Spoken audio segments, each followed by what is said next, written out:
오늘도 매운 야담을 찾아주신 여러분 감사합니다. 구독과 좋아요를 누르시면 당신에게 항상 행복과 행운이 있을 거예요. 매운 야담 재밌는 이야기 지금 시작합니다. 그해 여름, 해는 유독 독하였고 재령강을 따라 자리 잡은 작은 마을도 그 뜨거운 볕을 피해 갈 수 없었답니다. 마을 사람들은 허리 한번 제대로 펴보지도 못한 채 논에서 김을 매느라 여념이 없었지요. 이놈의 날씨는 해가 뜰수록 독해지는구먼. 논둑에 앉아있던 박복이 땀을 훔치며 투덜거렸습니다. 그러게 말이요. 하루 종일 이렇게 허리를 숙이고 있으니 나중에는 허리가 반으로 접히겠소. 옆에서 같이 일을 하던 마을 사내도 허리를 펴며 두드렸습니다. 그런데 그때였습니다. 멀리 강가에서 날카로운 외침이 들려왔습니다. 사람 살려! 사람 좀 살려주시오! 처음에는 바람결에 들리는 헛소리인 줄 알았으나 두 번째, 세 번째 외침이 들려오자 논에서 일하던 사람들도 하나둘씩 고개를 들었습니다. 또 누가 빠진 거 아니오? 올해도 강에 귀신이 나왔나? 사실 재령강은 그리 순한 강이 아니었습니다. 해마다 여름이면 물살이 거칠어지고 이맘때쯤이면 꼭 한두 명씩은 물에 빠져 목숨을 잃곤 했지요. 노인들 말씀으로는 그곳에는 오래전부터 물귀신이 서린 탓이라 했습니다. 거기서 죽은 사람은 죽어서도 떠나지 못한다. 이런 말이 떠돌다 보니 마을 사람들은 웬만하면 강 가까이 가지 않으려 했습니다. 그런데도 한 해도 거르지 않고 사람이 빠지는 것이었지요. 이번엔 누구 차례인가? 마을 사람들은 논의를 하던 손을 멈추고 웅성거리기 시작했습니다. 하지만 박복은 그럴 새가 없었지요. 이놈의 사람들아. 사람 살려달라는데 입만 살아있으면 어쩌자는 거냐. 그렇게 외치며 박복은 벼쇠오미를 던지고 논둑을 뛰어넘었습니다. 아니, 저 사람 또 오지랖이 넓어가지고. 뒤에서 누군가 한마디 했지만 박복은 들은 척도 하지 않았습니다. 아니, 사람이 죽겠다는데 가만히 보고만 있으면 사람이냐? 강둑에 올라서자 예상대로 강물 한가운데에서 누군가 허우적거리고 있었습니다. 두 팔을 크게 휘저으며 얼굴을 간신히 물 밖으로 내밀고 있다가 다시 푹 가라앉았다가 이거 큰일이구먼. 박복은 더 생각할 겨를도 없이 강물 속으로 몸을 던졌습니다. 첨벙. 찬 강물이 온몸을 감싸 안았습니다. 차다 차. 이놈의 물은 맨날 이리도 싸늘하단 말이냐. 박복은 투덜거리면서도 두 팔을 힘차게 저었습니다. 하지만 한두 번 팔을 젓고 나니 이게 웬걸 온몸이 무거워지기 시작했습니다. 아침부터 논일을 하느라 진을 다 빼놓고는 허기진 배를 부여잡고 물에 뛰어들었으니 힘이 남아날 리 없었지요. 이놈의 배고픔이 사람 하나 구하려다 나까지 잡겠구먼. 그래도 박복은 이를 악물고 헤엄쳤습니다. 그리고 마침내 빠져가는 사내의 상투를 거머쥘 수 있었지요. 거기 정신 차려. 내가 건져줄 테니 가만히 있어. 하지만 그 사내는 이미 기력이 다했는지 축 늘어진 채 바들바들 떨고 있을 뿐이었습니다. 이거 원 나까지 빠지겠구먼. 온몸이 무거웠습니다. 강물은 거센 물살을 일으키며 박복을 집어삼킬 기세였고 물에 빠진 사내는 축 늘어져서 바위 덩어리처럼 무거웠지요. 아이고, 내 신세야. 이러다간 나까지 죽겠네. 그때 강둑에 모여있던 마을 사람들 중 누군가가 소리쳤습니다. 줄 던져라. 박보기가 빠지겠다. 논에서 일하던 장정들이 급히 줄을 묶어 던졌습니다. 박보가 잡아라. 그 소리에 정신이 번쩍 든 박복은 가까스로 줄을 붙잡았습니다. 그리고는 있는 힘껏 그것을 움켜쥔 채 강기슭을 향해 끌려갔습니다. 드디어 강둑에 도착한 박복은 축 늘어진 사내를 기슭에 올려놓고 그대로 풀썩 주저앉아 버렸습니다. 아이고, 허기져 죽겠구먼. 사람들은 그의 등에 손을 두드리며 칭찬을 아끼지 않았습니다. 박복이, 내가 진정한 사내로구나. 이 마을에 이런 용감한 사내가 있었으니 참 다행이로구나. 하지만 박복은 숨을 몰아쉬며 손을 내저었습니다.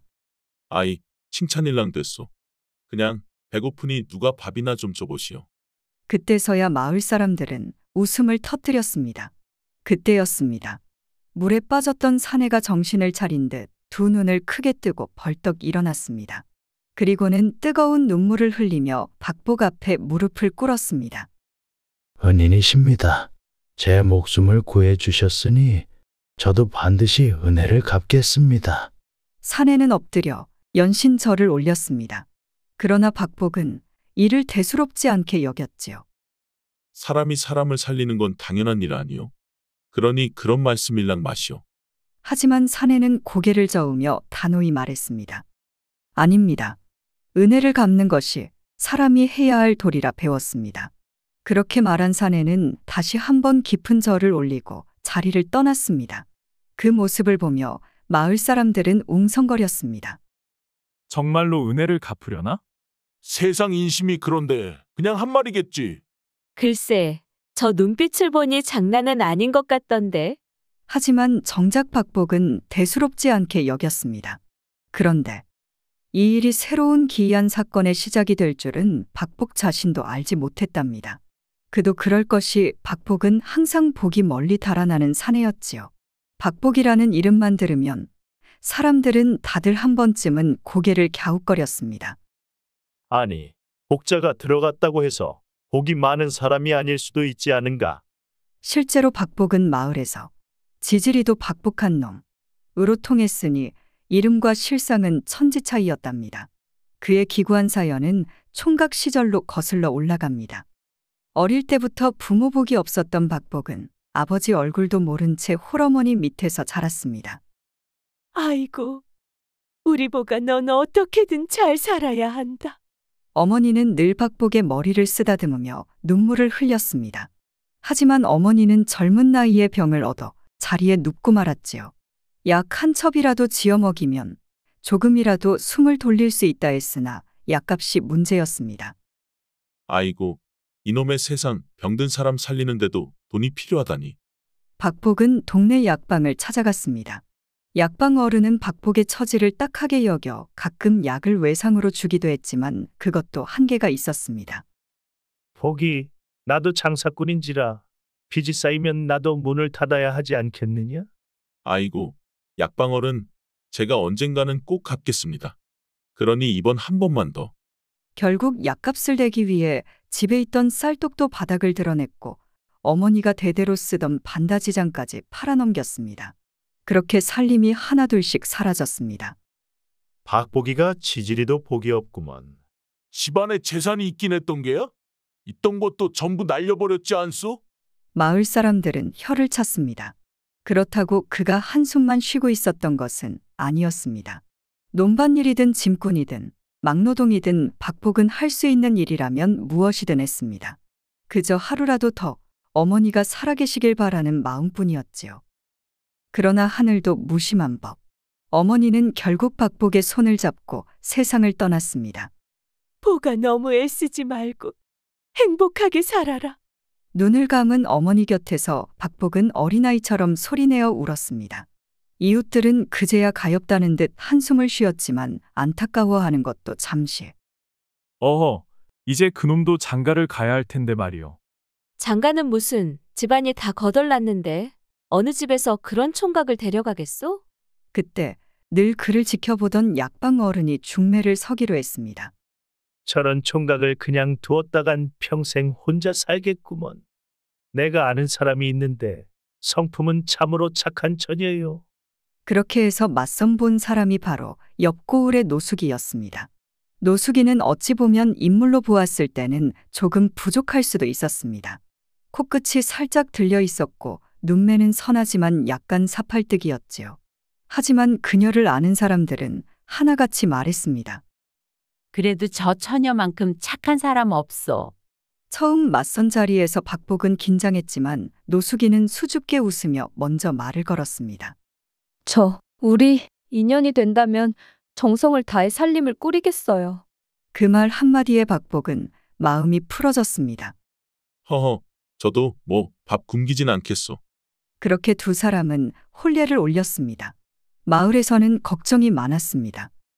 그 지지리도 박복한 놈이 이제 복이라도 좀 붙겠지. 아니지, 그 집안 꼴을 보면 알잖소. 이번에는 장가가 아니라 또 다른 고생길이 열리는 거 아니요? 하지만 박복과 노숙인은 그 예상을 보기 좋게 뒤집어 놓았습니다. 첫날 밤이 깊고도 깊어 신방의 초가 꺼질 무렵이었습니다. 두근거리는 마음을 애써 감추려는 듯 노숙인은 저고리 고름을 만지작거리며 수줍게 눈을 깜빡였지요. 입술을 떼긴 했으나 무슨 말을 해야 할지 몰라 머뭇거리는 그 모습이 어찌나 순박해 보이던지 박복은 크크 웃음을 터뜨렸습니다. 노숙이 뭘 그리 어려워하오? 우린 이미 혼례를 올린 사이 아니오. 박복이 장난스레 말을 건네자 노숙이는 귀끝까지 빨개진 얼굴로 눈을 깜빡이며 고개를 끄덕였습니다. 그야 그렇지요. 하지만 처음이라. 허허, 나도 처음이오. 그 말에 노숙이는 깜짝 놀란 눈으로 그를 쳐다보았습니다. 정말요? 아니, 그럼 내가 마을 어디서 색을 밝혀서 한 번쯤 해봤을 것 같소. 박복이 팔짱을 끼고 능청을 떨며 말하자 노숙이는 그제야 웃으며 푸후 하고 숨을 내쉬었습니다. 그럼 우리 둘 다 처음이겠군요. 그러니 더 천천히 가면 될 것이오. 말을 마치며 박복은 조심스레 그녀의 손을 잡았습니다. 노숙이는 손끝이 닿는 순간 뜨겁게 달아오른 볼을 감추지 못하고 고개를 돌렸습니다. 아니, 아까까지는 그렇게 씩씩하더니 이제 와서 부끄러워하는 것이오. 박복이 너털웃음을 터뜨리며 그녀의 어깨를 감싸 앉아 노숙이는 눈을 질끈 감으며 박복의 품에 안겼습니다. 그 순간 박복의 손길이 그녀의 옷고름을 스르르 풀어헤쳤습니다. 노숙이는 깜짝 놀라 몸을 움츠렸지만 이내 따뜻한 손길이 등을 감싸자 조심스럽게 몸을 맡겼습니다. 두 사람은 첫날 밤부터 합이 너무나도 잘 맞았던 것입니다. 그야말로 동네에서 소문난 색사 부부가 되었지요. 아니, 뭐 저리 잘 맞을 수가 있나? 박복이가 그런데 재능이 있었던 게야? 마을 사람들은 의아해하며 수군거렸습니다. 그렇게 합이 잘 맞았던 덕인지 결혼 후 연달아 4명의 자식을 낳았습니다. 그것도 짝을 맞추기라도 한 듯 아들 둘, 딸 둘. 이건 뭐 박복이도 이젠 박복이 아닌 거 아니요? 하하하. 드디어 복이 굴러 들어온 거요. 하지만 기쁨도 잠시, 애들이 많아지자 살림은 더 빠듯해졌습니다. 어메, 내 놈들은 왜 이리도 잘 먹는 게냐. 아버지, 배고파요. 자식들이 울며 달려들 때마다 박복과 노숙이는 서로를 바라보며 한숨을 쉬었습니다. 이게 다 우리 합이 너무 잘 맞았던 탓이오. 그러게 말이오. 한 번만 조심했어도. 다 지난 일 같고 후회한들 뭐하겠소. 그렇게 다시 한번 살림은 거덜나기 시작했습니다. 그런데도 사람들은 여전히 혀를 찼습니다. 아이고, 박복이 어쩜 저리도 지질이 복이 없을까. 색사는 좋은데 그게 복으로 이어지질 않는구먼. 그렇게 또다시 마을 사람들의 걱정 속에 박복과 노숙이 부부는 또다시 고된 삶을 살아가게 되었답니다. 그렇게 살아가던 중 박복이 물에 빠진 사람을 구한 것이었습니다. 한여름 뜨거운 해가 중천에 떠오른 어느 날이었죠. 마을 어귀로 커다란 짐을 이고 지친 기색이 역력한 사내가 헉헉거리며 들어섰습니다. 얼굴에는 땀이 줄줄 흘렀고 어깨에 짊어진 짐이 꽤나 무거운 듯 걷는 걸음이 비틀비틀 흔들렸답니다. 허허, 그 사람이 다시 왔구먼. 논밭에서 일하던 농부들이 하나둘씩 그를 보며 웅성거리기 시작했지요. 저 사람 며칠 전 강물에 빠졌던 그 양반 아니요? 그렇다니께. 박복이가 구해준 그 사람이 아니겠소. 아니, 근데 저 지고 있는 짐짝은 또 뭐란 말이오? 사내는 마을 사람들의 시선을 아랑곳하지 않고 곧장 박복의 집을 찾아갔습니다. 마침 장작을 패고 있던 박복이 문 앞에서 그를 보곤 도끼를 내려놓으며 눈을 가늘게 뜨더군요. 아니, 웬일이요? 무사히 돌아가셨다더니 다시 온 걸 보니 무슨 급한 사정이라도 있어. 사내는 거친 숨을 몰아쉬더니 그 자리에서 털썩 무릎을 꿇는 게 아니겠어요. 은인이십니다. 박복은 당황하여 그를 일으키려 했지만 사내는 더 깊이 고개를 조아리며 두 손을 바닥에 짚고 절을 했답니다. 아니, 이보시오. 그게 무슨 소리요? 사내는 간절한 눈빛으로 박복을 올려다보며 말했지요. 그날 저를 구해주지 않으셨다면 저는 벌써 저승길을 건너고도 남았을 것이외다. 저는 평범한 농부에 불과하지만 제게 생명을 주신 은혜를 갚고자 이렇게 찾아왔소이다. 그러더니 지고 온 짐짝을 성큼 내려놓고 뚜껑을 열었습니다. 그 안에는 반짝이는 엽전 꾸러미가 가득 쌓여 있더군요. 이게 무엇이요? 박복은 깜짝 놀라며 물러섰습니다. 이것은 제가 가진 전 재산이요. 땅을 팔아 마련한 돈이요. 제 목숨을 살려주셨으니 저는 기꺼이 이 모든 것을 은인께 드려야 마땅하오. 그 말이 끝나기도 전에 주변에서 구경하던 마을 사람들이 웅성거리기 시작했습니다. 아니, 저 사람이 가진 전 재산을 몽땅 내놓겠다고. 박복이 저걸 받으면 이제 우리 마을에서 제일 가는 부자가 되는 게 아니요? 이제야 그놈의 복 없는 팔자가 좀 펴지려나? 내가 구했어야 하는디 착하게 삶은 복이 굴러 들어온다고 하든만 진짜갑서. 그러나 정작 박복의 표정은 굳어 있었습니다. 이보시오. 나는 사람을 살리는 것이 마땅한 도리라고 생각했소. 은혜를 바라며 한 일이 아니었는데 어찌 이런 돈을 받을 수 있겠소?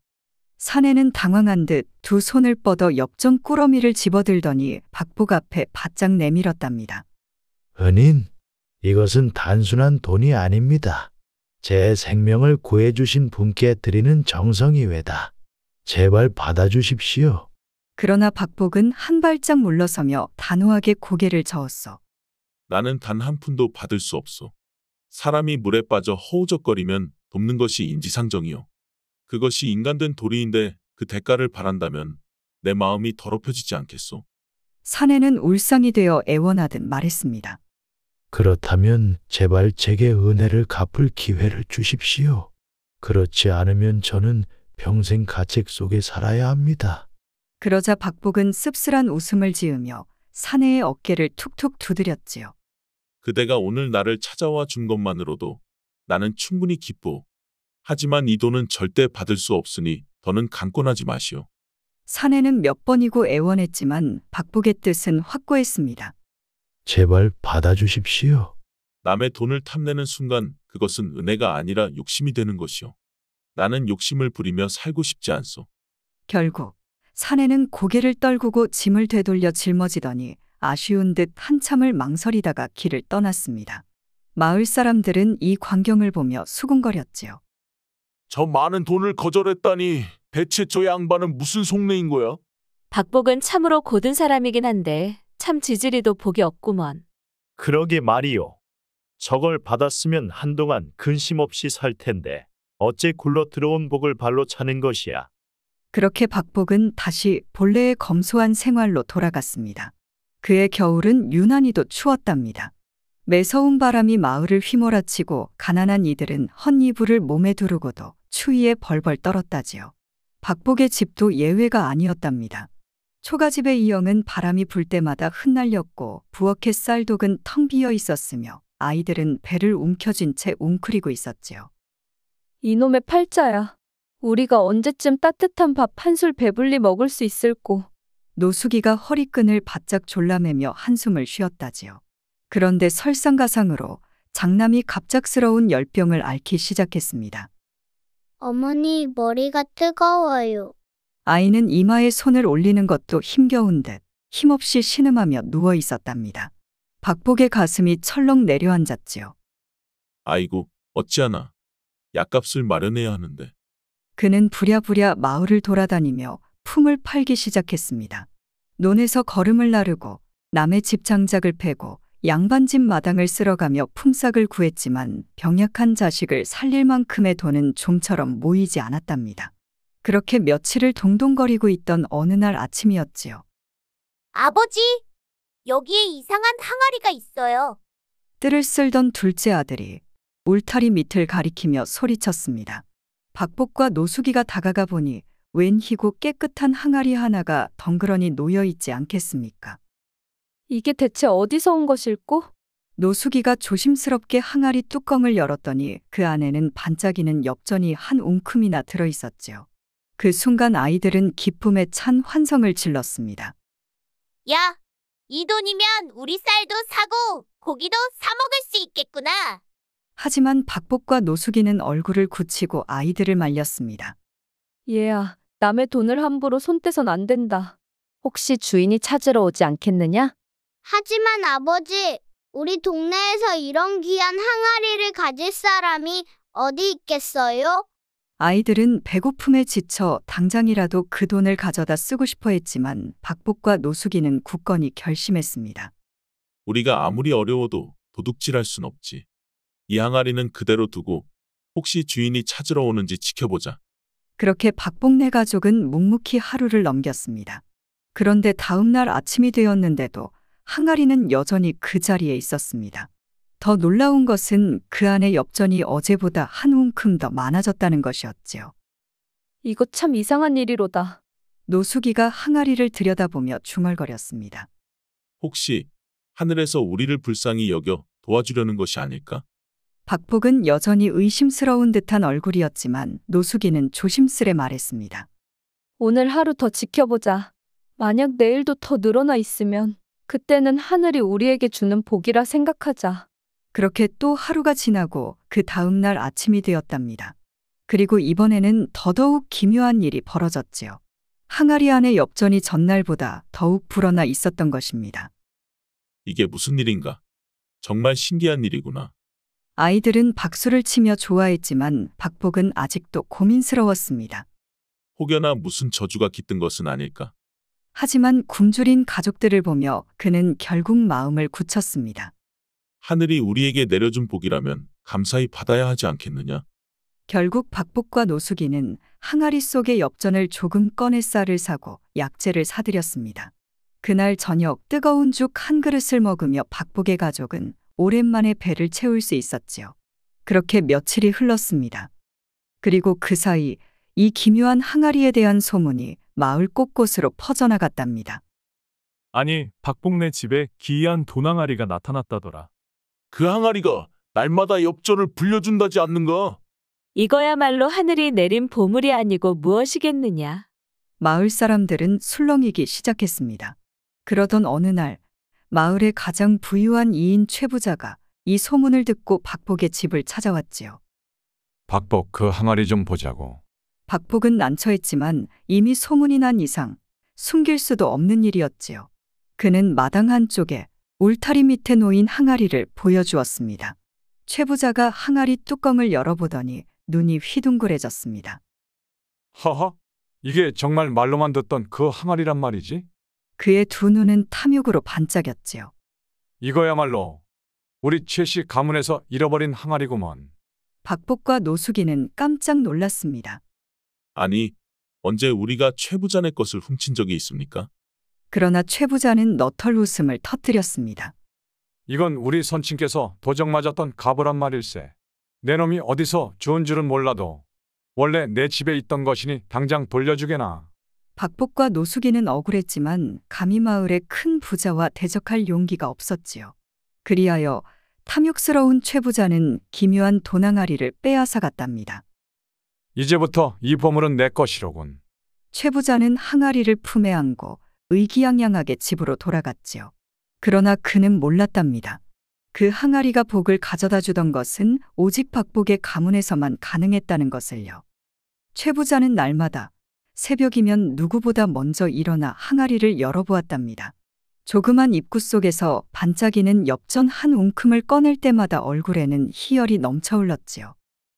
허허, 이 항아리 덕에 내 팔자가 확 폈구나. 누가 감히 나를 가난하다 하겠느냐? 그렇게 최 부자는 스스로 흡족해하며 하루도 빠짐없이 항아리를 확인했답니다. 마치 닭이 알을 낳는지 확인하는 듯이 아침마다 항아리 뚜껑을 열어보고는 기쁨에 찬 웃음을 터뜨렸지요. 허허, 돈이 또 늘었구나. 하늘이 나에게 이토록 은혜를 베푸시다니. 하지만 정작 그 돈으로 마을 사람들에게 베풀 생각은 눈꼽만큼도 없었답니다. 최 부자는 그 돈을 꼬박꼬박 자신의 장독대 밑에 묻어두며 더 많은 돈이 쌓이길 기다렸지요. 그런데 어느 날이었습니다. 최 부자가 마을 일을 보러 외출한 사이 그의 마누라가 조용히 뒷마당으로 나왔습니다. 그녀는 매일같이 최 부자에게 매질을 당하며 살아왔고 이제는 더 이상 그를 두고 볼 수 없었답니다. 이 돈만 있으면 나도 젊은 기둥서방을 10명은 데리고 살 텐데 저 늑다리 돈만 밝히는 놈이랑 살아야겠는가. 마누라는 이를 악물고 항아리를 품에 안았습니다. 그리고는 곧장 뒷문을 열고 집을 빠져나갔지요. 내 이놈의 집구석을 벗어나서 기와 집에서 팔자 편하게 살아보리라. 하지만 최 부자가 그냥 당할 사람이 아니었답니다. 바깥에서 돌아오던 최 부자는 집안이 조용한 것을 이상하게 여겼지요. 이 계집이 또 어디를 싸돌아다니는 게야? 그런데 장독대 밑을 보니 세상에나 항아리가 온데간데 없지 않겠습니까? 인연이 감히 내 보물을 가지고 달아났단 말이냐? 최 부자는 발을 동동 구르며 소리를 질렀고 곧바로 하인들에게 마누라를 찾아오라 명령했답니다. 하인들은 마을 곳곳을 수색했고 기어코 장터 근처에서 마누라를 찾아냈지요. 마누라는 항아리를 품에 꼭 끌어안고 있었습니다. 여보, 이젠 내 인생 좀 살게 해주시오. 나는 이제 저 늑다리랑 못 살겠소. 그러나 최 부자는 그녀를 가만두지 않았습니다. 인연이 내 돈만 훔쳐가면 다냐? 당장 항아리를 내놔라.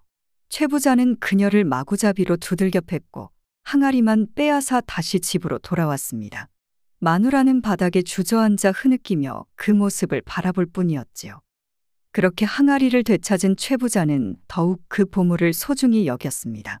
이제는 항아리를 꼭 끌어안고 잠을 잘 정도였고 심지어 밤에도 벌떡 일어나 항아리를 흔들어 보았답니다.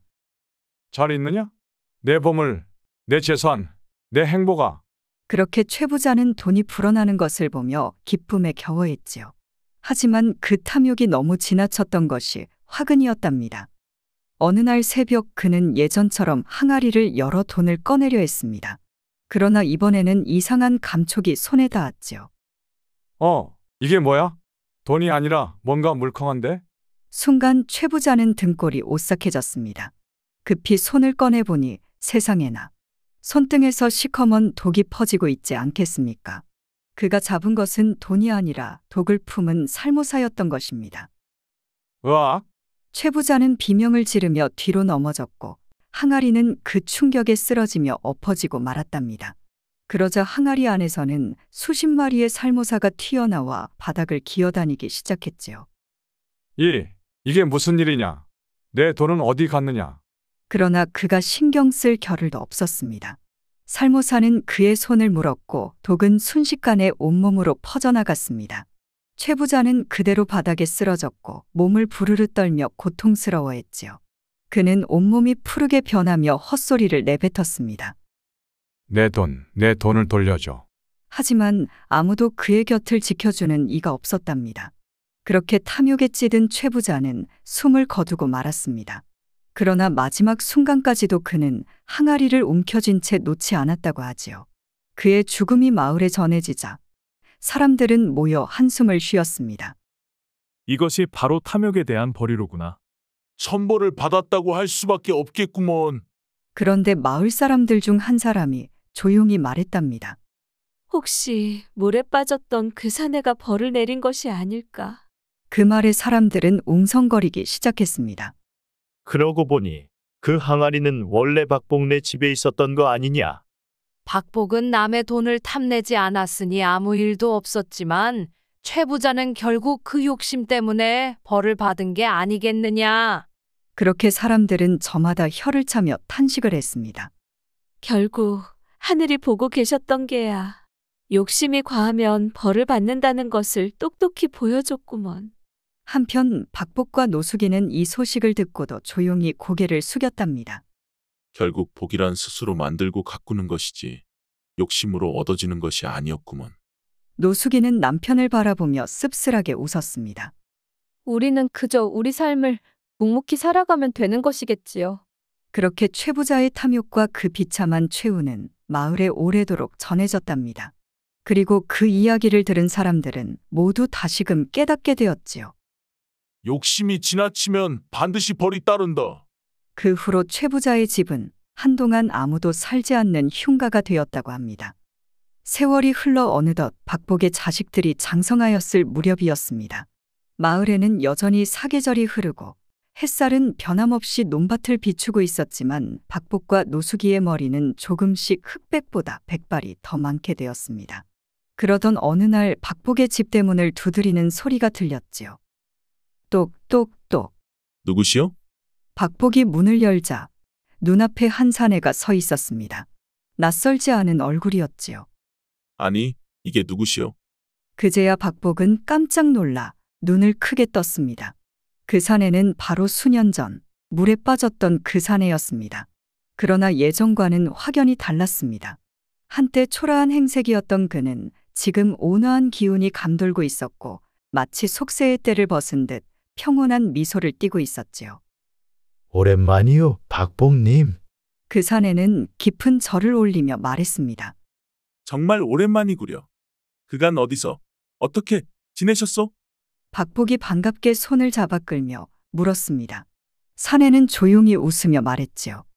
어린 시절 나는 세상은 오직 자기 힘으로만 살아야 한다고 믿었소. 다른 사람을 도와주는 것도 도움을 받는 것도 의미 없는 일이라 생각했지요. 하지만 박복님 덕분에 사람의 정과 의리를 깨달을 수 있었소. 그는 깊은 한숨을 내쉬며 하늘을 잠시 바라보더니 다시 눈을 박복의 가족들에게 돌렸습니다. 그래서 떠돌이 생활을 하며 깊이 깨달았소. 그리하여 이제야 진정한 은혜를 갚기 위해 왔소. 그러면서 그는 박복의 자식들을 한 명 한 명 바라보며 중얼거렸습니다. 너희 가문에는 이제부터 대대로 사람의 병을 고치는 손길이 깃들 것이요. 그 말을 듣고 모두가 놀랐습니다. 박복은 황당하다는 듯 웃으며 말했지요. 허허, 내 한평생 살아왔지만 그런 말은 처음 듣는구려. 그게 무슨 말씀이요? 사내는 박복의 장남의 손을 살며시 잡더니 조용히 말했습니다. 이제부터 너희들은 아픈 자의 몸에 손을 대기만 해도 병이 씻은 듯이 사라질 것이요. 그 말을 남긴 채 사내는 환한 미소를 짓더니 이내 조용히 뒤돌아 떠나버렸습니다. 그 누구도 그를 붙잡지 못했지요. 아니, 이게 무슨 일인가? 사내가 사라진 후 모두가 어리둥절해하며 멍하니 서 있었습니다. 며칠 후 노숙이가 갑자기 허리를 잡고 끙끙댔습니다. 아이고, 요 며칠 허리가 아파서 죽겠구먼. 박복의 장남이 무심코 어머니의 허리에 손을 올리고 문지르자 갑자기 노숙이가 눈을 크게 떴습니다. 어라? 아이고, 허리가 하나도 안 아프네? 순간 모두의 눈이 휘둥그레졌습니다. 이게 어떻게 된 일이요? 박복의 장남이 당황하며 손을 내려보았지만 아무리 봐도 그의 손은 평범한 손이었습니다. 그러나 신기하게도 그 손길이 닿는 곳마다 병이 씻은 듯 나아졌지요. 그 소문은 삽시간에 마을을 넘어 인근 고을까지 퍼졌고 병을 고치러 오는 사람들이 줄을 섰습니다. 그리하여 박복의 후손들은 대대로 사람을 살리는 명예 가문이 되었다고 합니다. 그리고 그 덕에 박복과 노숙이도 무병장수하며 건강하게 평탄한 삶을 살아 백년해로 하였다고 하지요. 그렇게 물질이 아닌 진정한 복이 박복의 가문에 내려오게 된 것이었습니다. 세상사 돈이 전부가 아니지요. 진짜 복이란 결국 올바르게 살아온 사람에게 내려오는 법이랍니다. 즐거우셨다면 구독과 좋아요, 댓글 부탁드립니다. 매운 야담, 더 매운 이야기로 다시 돌아오겠습니다. 지금까지 매운 야담이었습니다. 즐거운 하루 보내세요.